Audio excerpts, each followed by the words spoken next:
Okay. Hello, men. Hello, MGTOW, as Traversable says. I wanted to talk a little bit on like how I woke up to all this because it's very important. And when I was younger, I was going to college, and I noticed that college was pretty much just like high school all over again. It was more of a popularity contest rather than like what you are capable of, so to speak. And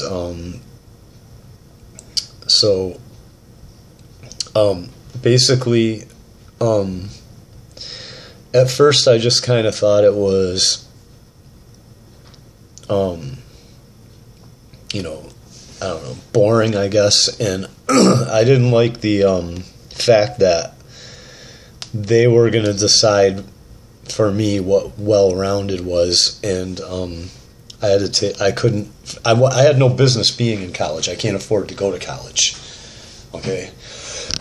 I cannot afford to pay for books. I can't afford to, there are not jobs out there for me without a degree that will allow me the time to study and pay my rent and pay my books and pay for all my food and pay for all my clothes and pay for all my transportation and pay for me to go out every now and do something. You know what I mean? Pay for my utilities, pay for,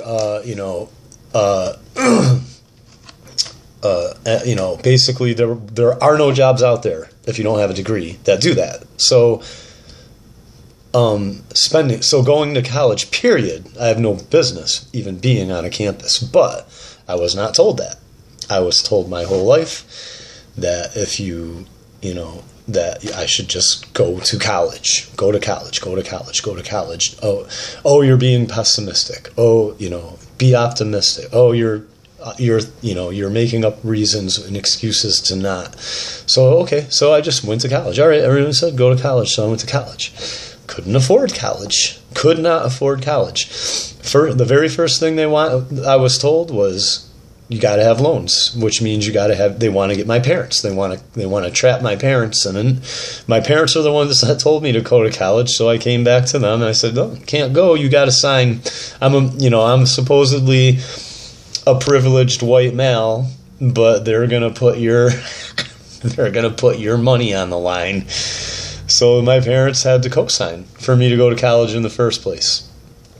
So now I feel real good about that. I'm 20 years old or whatever, 18, 19, 20 years old, and my parents have to co-sign so I can go to college.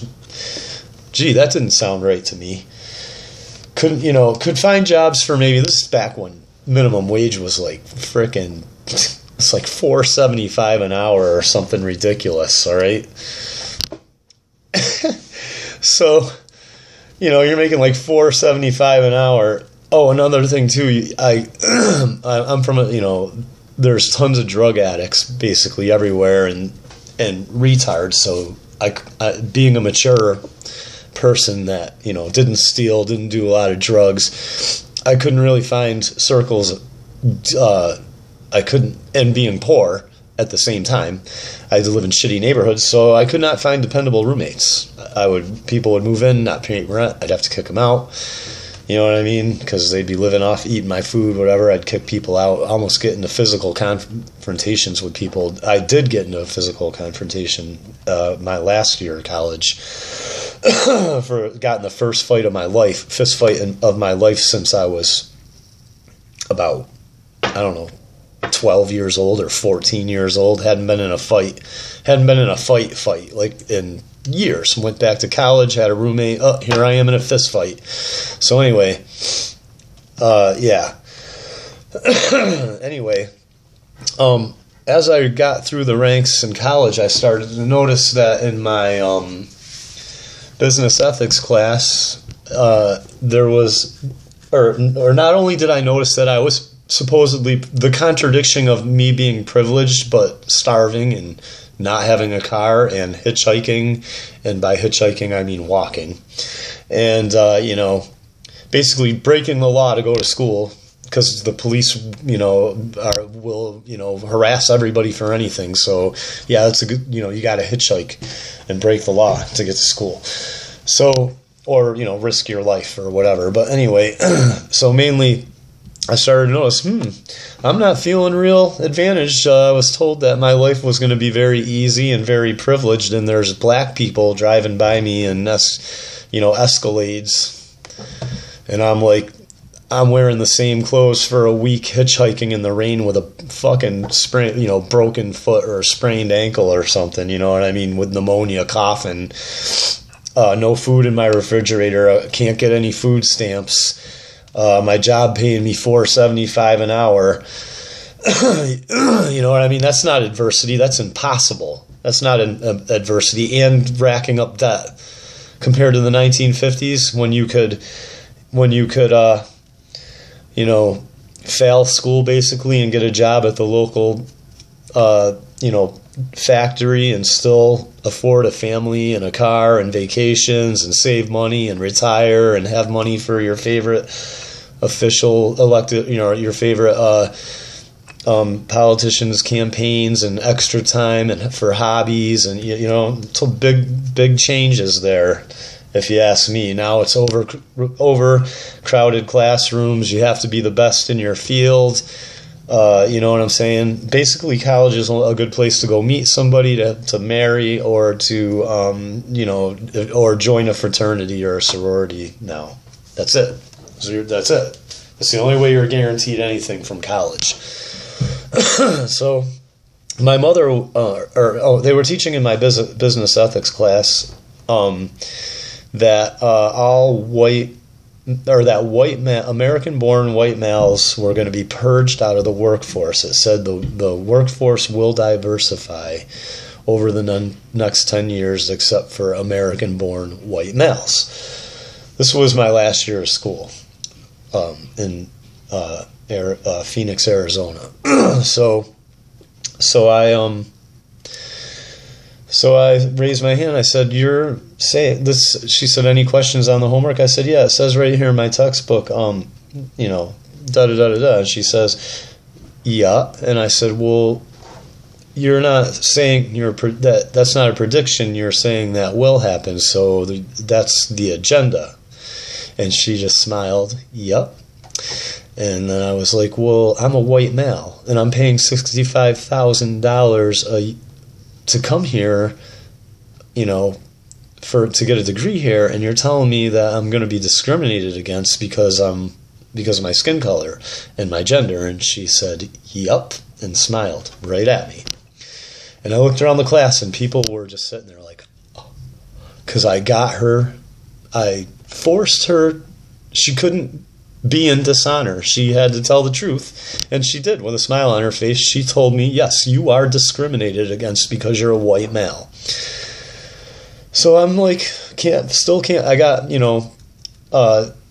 I got office work experience and everything on my resume. Can't find a job. My sister comes out, barely any experience, applies, gets the first job she applies for while she's applying. So I can't get a job anywhere with experience. So, I'm starting, this is my waking up experience. And, I went home, I was bitter about that. Got in some arguments with my parents, who were constantly threatening to call the police on me because they thought I was full of shit making excuses because I failed college. So, because they're told I'm privileged, and that's the way it is, right? They don't think that anymore, by the way, if I don't get to that.